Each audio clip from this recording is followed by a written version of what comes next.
O Salmo 23 é um dos salmos mais conhecidos da Bíblia, mas é também um dos salmos mais distorcidos da Bíblia. Por isso, esse vídeo vai te ajudar bastante, porque nós vamos fazer aqui várias coisas interessantes. Primeira, nós vamos fazer aquilo que chamamos de exegese hermenêutica, ou seja, que tem a ver com a interpretação do texto. Nós vamos interpretar esse texto aqui juntos. Segundo, nós vamos ver como esse texto se aplica na nossa vida, o que ele tem a ver contigo, no seu dia a dia. E também nós vamos ver aqui 5 pontos desse texto que você pode utilizar aí para montar a estrutura de um sermão de pregação. Então, tanto você que quer pregar, ensinar, como você que fala assim, não, eu quero simplesmente obter mais conhecimento da palavra de Deus, entendê-la de fato como ela é, como ela deve ser entendida, esse conteúdo está demais. Eu estou ansioso para compartilhar com você tudo que nós vamos ver aqui. Você não pode perder, então faz o seguinte, bora lá, vem comigo.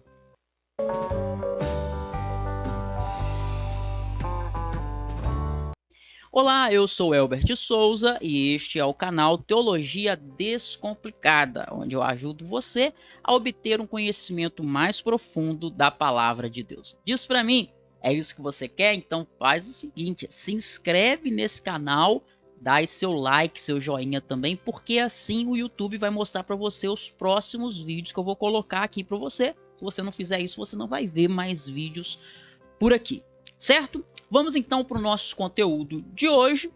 Porém, primeiro deixe-me apenas te dizer que eu tenho algo para você que está chegando agora, que não me conhece ainda. Eu vou liberar uma ferramenta para aprofundar o seu conhecimento bíblico, para você que vai assistir esse vídeo aqui comigo todo. Então, durante o vídeo, eu vou falar dessa ferramenta para você que realmente está interessado. Você que já me conhece, que já me acompanha, fica aqui comigo também até o final, porque você sabe, eu tenho sempre falado por aqui.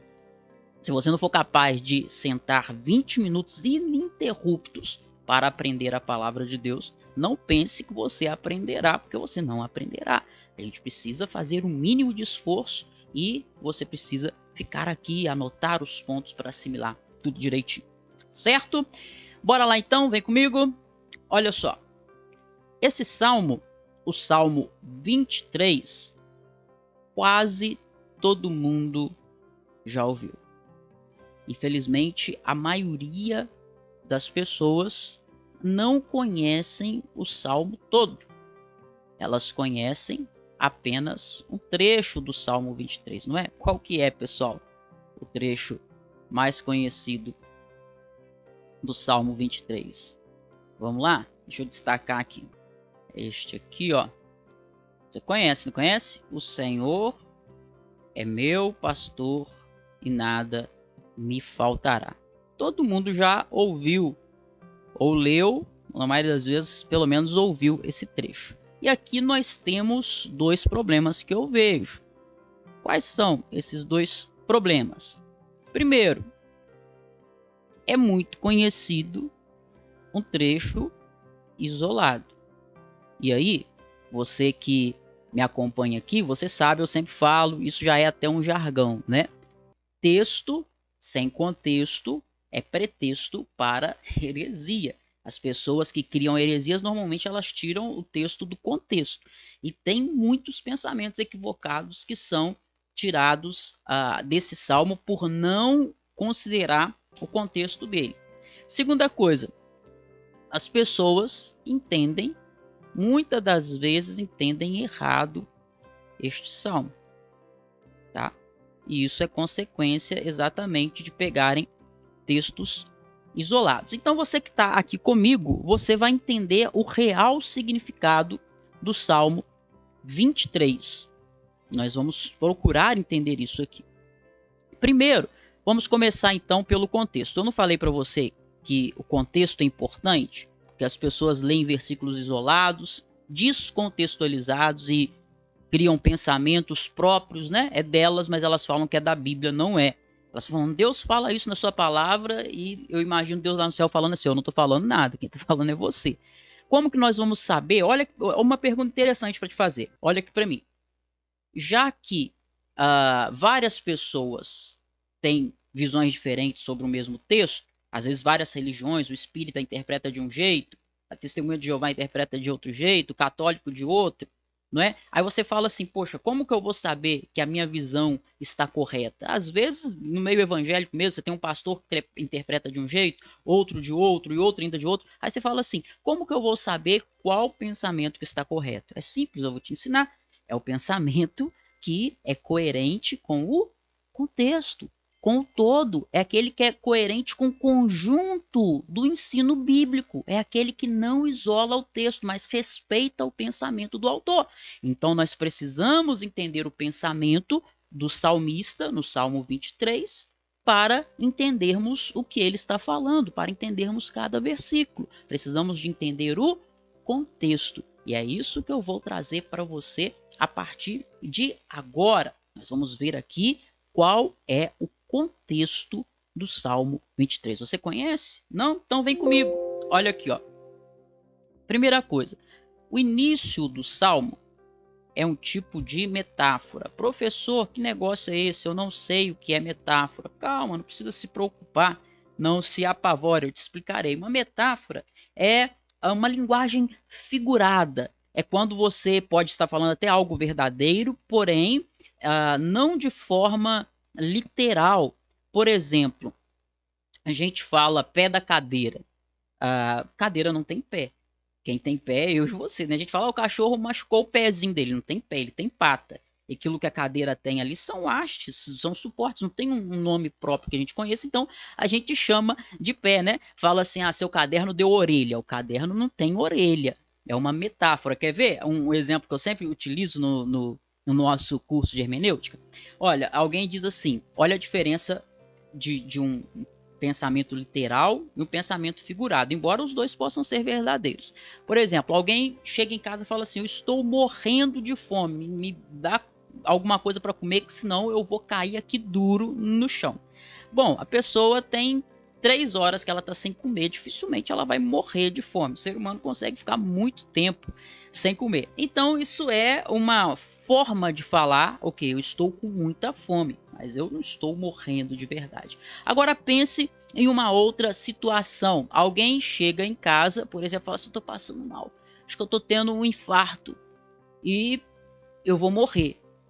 E aí, nesse caso, morrer aqui quer dizer morrer literalmente, não é uma figura de linguagem, né? Um está falando que está morrendo no sentido figurado, porque ele está com muita fome. O outro está falando que está morrendo porque ele realmente está morrendo. Então a Bíblia, ela usa essa linguagem também, que a gente chama de metáfora, uma linguagem figurada, especialmente nos Salmos, que são poesias, não é? Então, qual que é a metáfora que a gente vê aqui? A gente vê uma metáfora de um pastor. Quem é o pastor aqui? É Deus. E a gente vê a metáfora de uma ovelha. Quem é a ovelha aqui? É o salmista. Certo? Tá gostando até aí? Tá entendendo? Coloque aqui embaixo se você tá entendendo. E eu vou falar para você já a seguir algo que a maioria das pessoas não sabem no Salmo 23 e você vai sair daqui sabendo, tá bom? Você que vier aqui comigo até o final, nós vamos ter no final também uma palavra secreta que você vai colocar aí nos comentários. Eu quero saber você que chegou lá comigo no final. Bora lá continuar então. E daqui a pouco também vou falar para você algo que eu vou liberar, uma ferramenta para você que quer crescer no conhecimento da palavra de Deus. Bora lá, vem comigo. Bom, então ainda falando aqui do contexto, 3 pontos que eu quero destacar. Primeiro, Davi estava sendo perseguido pelos seus inimigos quando ele escreve esse salmo. Ou seja, ele estava correndo risco, não é? Segundo, Davi confiava no Senhor para livrá-lo dos seus inimigos. Davi poderia estar sendo perseguido, correndo risco, mas não confiar em Deus. Muitas vezes nós estamos numa situação assim, não demonstramos confiança em Deus. Davi estava sendo perseguido, mas ele confiava no Senhor. Terceiro ponto, Deus, no tempo certo, honraria Davi como rei diante do povo, tendo todos os privilégios que um rei tem. Isso é demonstrado aí no Salmo também. Agora, tendo esse contexto em mente, entendeu o contexto aí? Diz aí, professor, entendi o contexto. podemos entender o porquê desse salmo, por que esse salmo foi escrito, qual que é o objetivo central, o que ele quer expressar, o que ele quer transmitir. Bom, Davi confia em Deus. Esse salmo é um salmo escrito expressando a confiança do salmista em Deus. Como que ele confia em Deus? Ele confia em Deus assim como uma ovelha depende do cuidado bondoso do seu pastor. E olha que interessante, Davi era pastor de ovelhas, certo? Pastor era uma função da época, não era um líder religioso como hoje em dia, né? Era alguém que cuidava mesmo de ovelhas, ele ficava lá no pasto, ele tinha cheiro de ovelha. Davi era pastor de ovelhas, você que já leu a história dele, você sabe. A forma como ele lida com as ovelhas, a forma como as ovelhas são cuidadas por ele, ele relaciona isso com a forma como Deus lida com ele, como ele é cuidado por Deus. Então, olha aqui, vamos falar aqui, primeiramente, o versículo 1. Lembra que eu falei contigo algo que muitas pessoas distorcem nesse salmo?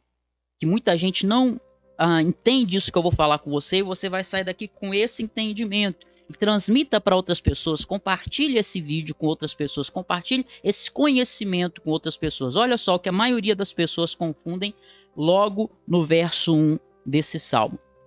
O Senhor é meu pastor, nada me faltará. O que nós ouvimos aqui normalmente? Meu irmão, Deus é seu pastor, então você não pode aceitar a miséria na sua vida. Deus é seu pastor, então não pode te faltar saúde. Deus é seu pastor, então não pode te faltar casa própria. Deus é o seu pastor, então não pode te faltar o carro. Deus é seu pastor, então não pode faltar o marido ou a esposa. Deus é seu pastor, então emprego novo não pode faltar. Determina o teu emprego novo, recebe o teu emprego novo. Deus é teu pastor, então tem que ter fartura na tua casa. Você tem que comer picanha com Coca-Cola, certo? Você tem que ter do bom e do melhor. Será que é de fato isto o que este salmo está falando? Não, não é.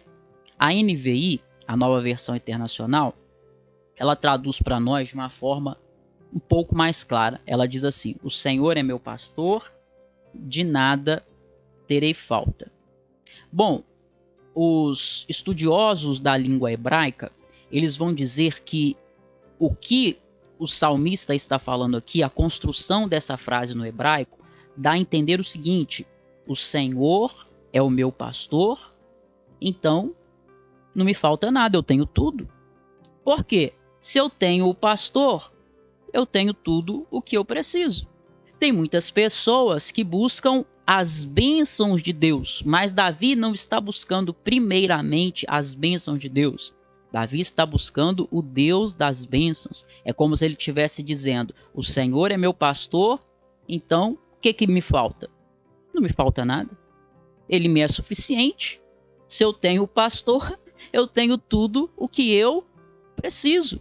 Eu estou completo, eu estou pleno, eu estou satisfeito, eu não preciso de mais nada, não vou ter falta de nada, porque tudo o que há de mais precioso eu já tenho. O que é que há de mais precioso e que eu tenho? Eu tenho o pastor. O Senhor é meu pastor, então nada mais me faz falta. A ideia é essa, tá certo? Vamos lá então, primeira ação. Vou falar aqui sobre 5 ações do pastor de ovelha no Salmo 23. E esses 5 pontos dá para estruturar uma mensagem, dá para estruturar uma pregação, tá certo? Você pode usar aí no estudo ou então para sua própria meditação.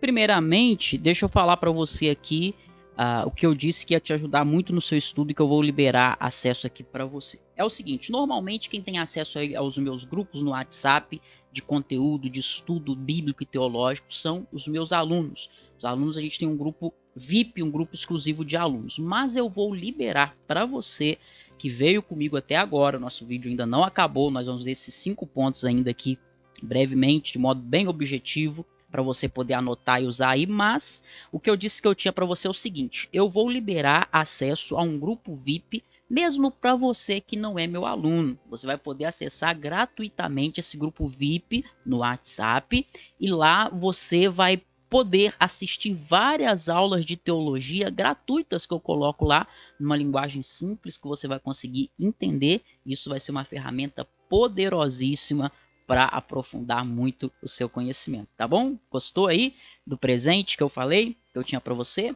da surpresa? Aparecendo aqui, ó. Inscreva-se também no canal para você receber os novos vídeos e para você poder participar então desse grupo VIP. O link vai estar aqui embaixo na descrição. Vamos lá então, 5 ações do pastor de ovelhas. A primeira ação dele era alimentar as ovelhas. Versículo 2. Veja, versículo 2 fala, o verso 2 fala, pastos verdejantes. A ideia aqui é as ovelhas se alimentando de ervas nutritivas, gostosas, fáceis de serem arrancadas e deglutidas. De igual modo, também a palavra de Deus nos alimenta. Deus nos alimenta por meio da sua palavra. Segunda ação do pastor, conduz as ovelhas com segurança. Ainda no verso 2 fala sobre águas de descanso. Tinha algumas regiões de Israel que eram montanhosas, onde tinham rios em que as águas correm mais rápido, mais agitadas do que os rios da planície. E aí a ovelha, ela tem uma pelagem densa, volumosa, né? Se faz lã com a pelagem da ovelha. Aí imagina o que acontece quando aquilo molha muito. Fica pesado. E aí se a ovelha ela se molha ali no rio que tem águas rápidas, ela pode cair dentro do rio e ser levada pela correnteza. Então, quando fala aqui de águas de descanso, diz respeito a isso, tá? De igual modo, o Senhor também, ele nos conduz nas águas de descanso, porque é perigoso nós sermos levados pelas correntezas do pecado. Veja Tiago 1,15. O Senhor nos adverte para que nós não sejamos levados pelas correntezas do pecado, mas que nós possamos ser conduzidos nas águas de descanso. Próximo ponto aí, terceira ação do pastor, ele proporciona descanso de alma. Olha o que diz, refrigera-me a alma.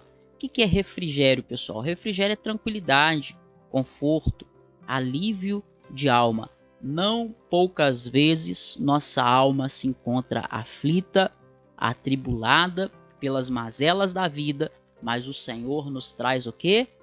Refrigério. Aleluia! Ele nos traz frescor em meio àquelas dificuldades pelas quais nós passamos, aquelas situações dolorosas e que parecem nos afligir a alma. Ele traz conforto, ele traz alívio, ele refrigera a nossa alma, como o salmista aqui diz.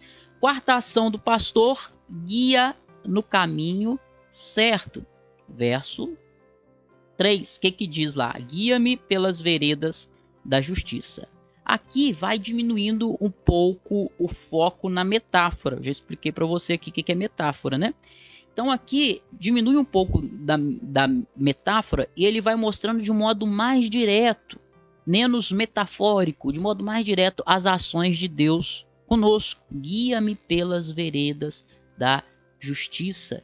Ou seja, isso demonstra que a preocupação de Deus não é apenas ir, nos levar para onde haja comida, para onde haja água, mas nos levar a fazer o que é moralmente correto, as veredas da justiça, ou seja, obedecermos a palavra de Deus, fazermos o que a palavra do Senhor nos ensina. Além de Deus nos conduzir, nos dando tudo aquilo que é necessário, sim, Deus nos dá subsistência, Deus não nos deixa mendigar o pão, Deus não tem deixado faltar nada para nós de que nós realmente precisamos. Ele te dá comida, ele te dá cama, ele te dá casa, ele te dá tudo o que você precisa. Mas, além do Senhor, na sua bondade como pastor, nos suprir em tudo que nós precisamos, ele não faz apenas isso, ele age para que nós possamos andar na vereda da justiça. Mais importante do que nós termos roupa, comida, bebida, é nós andarmos no caminho do Senhor, é nós obedecermos ao Senhor. Pode ser que em algum momento nos falte alguma coisa, como aconteceu com Paulo, por exemplo, que passou tantas privações. Pode ser que falte saúde, por exemplo, para você em algum momento. Mas o mais importante, o que Deus mais deseja, é nos conduzir na vereda da justiça. Mais do que te dar uma vida boa e confortável, a vontade de Deus é te aperfeiçoar por meio da palavra. Quinta ação do pastor, verso 4, é dar consolo. Ainda que eu ande pelo vale da sombra da morte, não temerei mal algum, porque tu estás comigo, teu bordão e o teu cajado me consolam. Aqui novamente nós temos o que? A figura do pastor, esta metáfora, não é? E aí o pastor, ele tem bordão, o pastor tem cajado, ou seja, Deus não promete nos livrar dos sofrimentos, mas ele promete nos dar consolo. Talvez você mesmo esteja passando neste momento por um grande sofrimento na sua vida. E por meio desses momentos, muitas vezes dolorosos e sofridos, nós conseguimos experimentar toda a consolação de Deus, todo o consolo do pastor. E aí você consegue, mesmo em meio aos momentos de dor, você experimenta o consolo do pastor e consegue, olha isso que eu vou te falar, presta muita atenção aqui, olha só. Existem pessoas que conhecem o Salmo do Pastor. Qual que é o Salmo do Pastor? Salmo 23, né? O Salmo que fala do pastor, o Salmo do Pastor. Mas Deus nos chama para conhecer não apenas o Salmo do Pastor, mas o pastor do Salmo 23. Muitas das vezes Deus permite o sofrimento nas nossas vidas e deste modo nós conhecemos não apenas o Salmo 23, o Salmo do Pastor, mas o pastor do Salmo. Esse ou essa, melhor dizendo, vai ser também a palavra-chave para você que veio comigo até aqui no final deste vídeo. Você vai escrever assim: o pastor do Salmo 23. Quero conhecer o pastor do Salmo 23. Quero conhecer mais do pastor do Salmo 23. Se você chegou aqui até o final, escreva isso aí. Quero conhecer mais o pastor do Salmo 23. Ou pelo menos só isso, o pastor do Salmo 23. Certo? E olha, deixa eu te falar mais uma coisa. Se você tem vontade de aprender a Bíblia com profundidade, interpretar versículo por versículo, tem o IBD, é o Interpretação Bíblica Descomplicada, o meu curso de hermenêutica, onde eu ensino você passo a passo a interpretar a Bíblia, Gênesis, Apocalipse. Aplicando estas regras, você vai conseguir interpretar a Bíblia da forma correta. O link vai estar aqui embaixo desse vídeo. Também vou deixar aqui para você, logo vai aparecer aqui, ó, vai aparecer aqui para você um vídeo sobre um método de estudo que muita gente pediu para eu gravar. Eu gravei esse vídeo, vai aparecer aqui para você. Você não pode deixar de assistir. Clica aqui para você ver. Um grande abraço, que Deus abençoe a sua vida. E eu fui. Fica com Deus.